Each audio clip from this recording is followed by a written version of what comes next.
कर्नाटक के कॉलेज में सोमवार तक हिजाब पहनने पर रोक लग गई है। हिजाब पर छिड़ा ये गदर सुप्रीम कोर्ट तक पहुंचा। सुप्रीम कोर्ट में कर्नाटक हाई कोर्ट के अंतरिम आदेश को चुनौती दी गई। याचिकाकर्ताओं ने सुप्रीम कोर्ट से तुरंत सुनवाई की मांग की। कल ही कर्नाटक हाई कोर्ट ने इस मसले पर अपना अंतरिम आदेश दिया, जिसमें कहा गया कि अगली सुनवाई तक स्कूल और कॉलेज में किसी भी तरह के धार्मिक पहनावे की इजाजत नहीं होगी। कर्नाटक हाई कोर्ट के इस आदेश को अब सुप्रीम कोर्ट में चुनौती दी गई है। दरअसल इस पूरे मामले ने सियासी तूल पकड़ लिया है। ये अब एक सियासी मुद्दा बन गया है।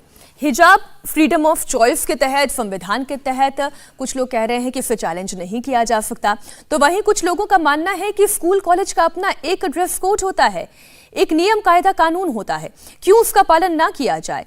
तो हिजाब पर जंग लगातार जारी है और इस पूरे मामले की शुरुआत कर्नाटक के उडुपी से हुई, जहां क्लासरूम में हिजाब पहनने पर रोक लगाई गई। इसके बाद विवाद शुरू हो गया। मामला हाईकोर्ट तक पहुंचा। हाईकोर्ट की 3 जजों की बेंच ने कल ही इस मामले पर सुनवाई करते हुए अंतरिम आदेश दिया कि स्कूल कॉलेज में धार्मिक पहनावे की इजाजत नहीं होगी। हाईकोर्ट के इसी फैसले को सुप्रीम कोर्ट में चुनौती दी गई।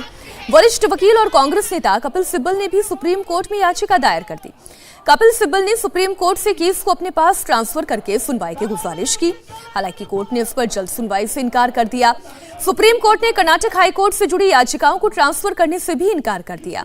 कोर्ट ने कहा कि जब मामला हाई कोर्ट में सुना जा रहा है तो इस स्टेज पर इसमें दखल देने का फिर क्या मतलब है।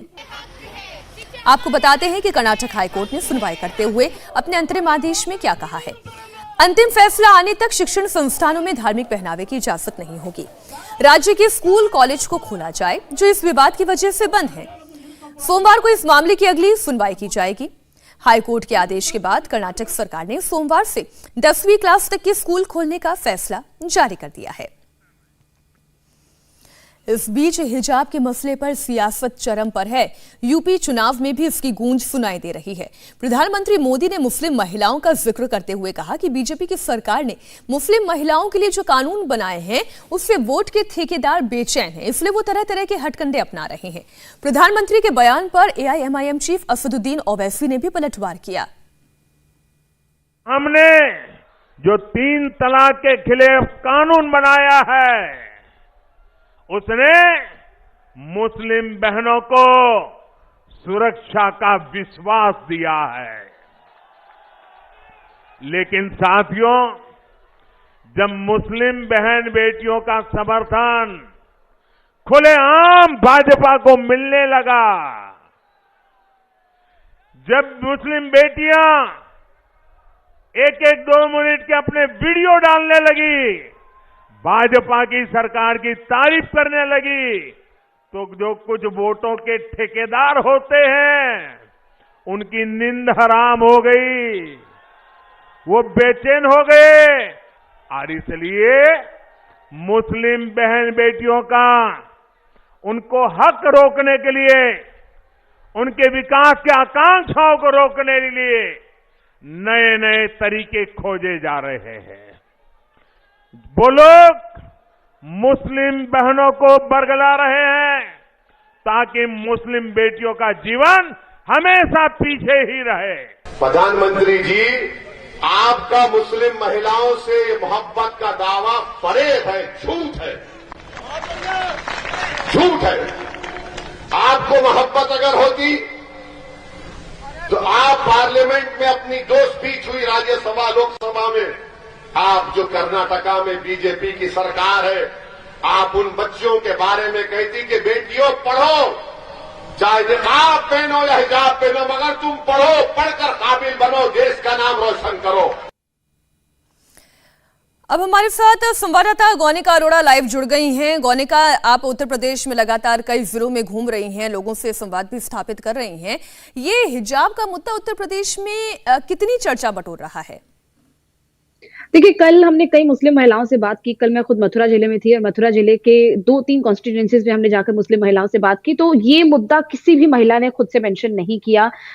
मुस्लिम महिलाओं से जब भी पूछा जाता था कि उनके मुद्दों के बारे में, कि किन मुद्दों पर वो वोट कर रही हैं, तो उन्होंने कभी भी ये नहीं कहा कि हिजाब के बारे में या इस तरह की बातें चुनाव के वक्त आ रही है और ये प्रभावित कहीं ना कहीं कर रही हैं। इसलिए उनका कहना था कि वो सिर्फ मुद्दों पर वोट कर रही हैं कि शिक्षा, रोजगार, वो ये तमाम मुद्दों को ध्यान में रखते हुए वोट कर रही हैं। हालांकि किसी ने भी ये तक रिवील नहीं किया कि कौन सी पार्टी अच्छी है, कौन सी पार्टी उनके लिए काम कर सकती है, लेकिन जाहिर तौर पर तमाम मुस्लिम महिलाओं का कल जो पार्टिसिपेशन था वोटिंग में देखकर, वो भी देखकर बेहद ही खुशी हुई, क्योंकि कल जितने मुस्लिम पुरुष वहां पर पहुंच रहे थे उससे ज्यादा मुस्लिम महिलाओं की संख्या मैंने देखी, और कम से कम 2 से 3 बूथ पर ये संख्या देखी है।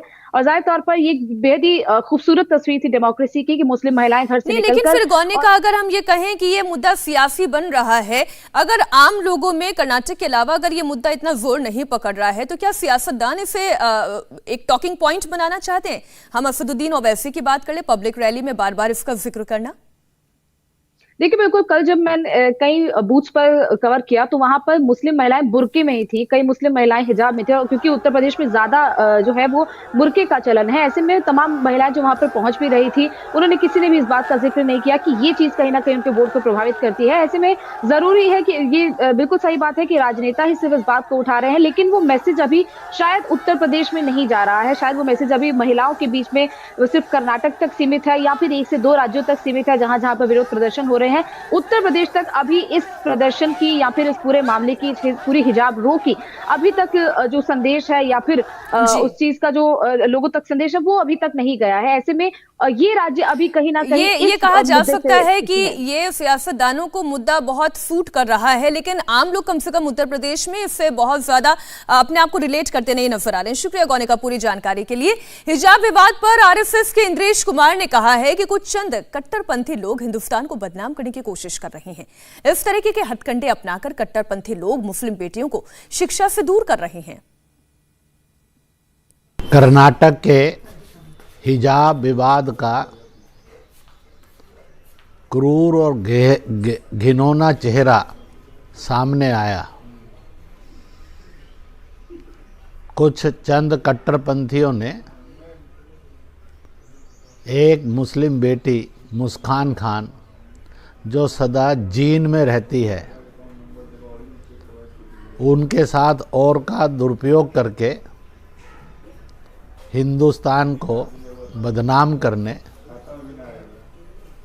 और इस्लाम को दागदार बनाने का धंधा किया। असलियत सामने है, फोटो भी सामने है। इससे ये सिद्ध हो रहा है,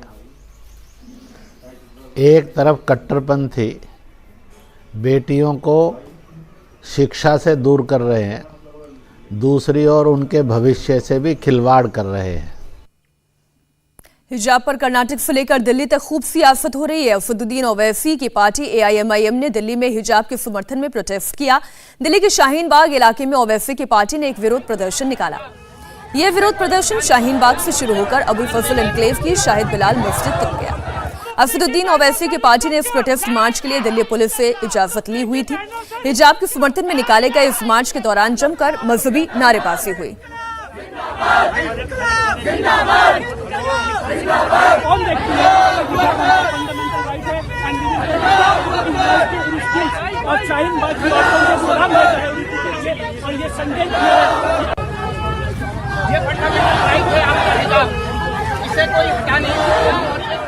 और अल्पसंख्यक कल्याण मंत्री मुख्तार अब्बास नकवी मुद्दे पर बोल रहे हैं, आइए सुनते हैं।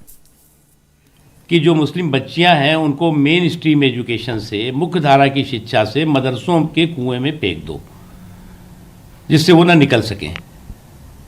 और वो लोग हैं, जो लोग की जो है वो जब ट्रिपल तलाक को जो है वो क्रिमिनल कानून बनाया था नरेंद्र मोदी जी ने, तब भी सवाल खड़े किए थे।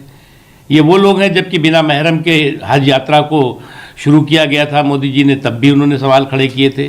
ये वो लोग हैं जो लोग की जब 5.5 करोड़ से ज़्यादा स्कॉलरशिप नरेंद्र मोदी जी बच्चियों और बच्चों के शैक्षणिक सशक्तिकरण, एजुकेशनल एम्पावरमेंट, जिसमें 60% लड़कियां हैं, उसके लिए दी जाती है, तब भी जो है इनकी नाक बहुत सिकुड़ जाती है। और ये सारे वो लोग हैं जो लोग की कहते थे कि साहब बच्चियों की उम्र जो है वो बढ़ानी नहीं चाहिए, उन्हें 12 साल में शादी कर देनी चाहिए। इंडिया टीवी हर वक्त हर जगह डाउनलोड करने के लिए सर्च करें India TV news Google play store या ऐप स्टोर पर।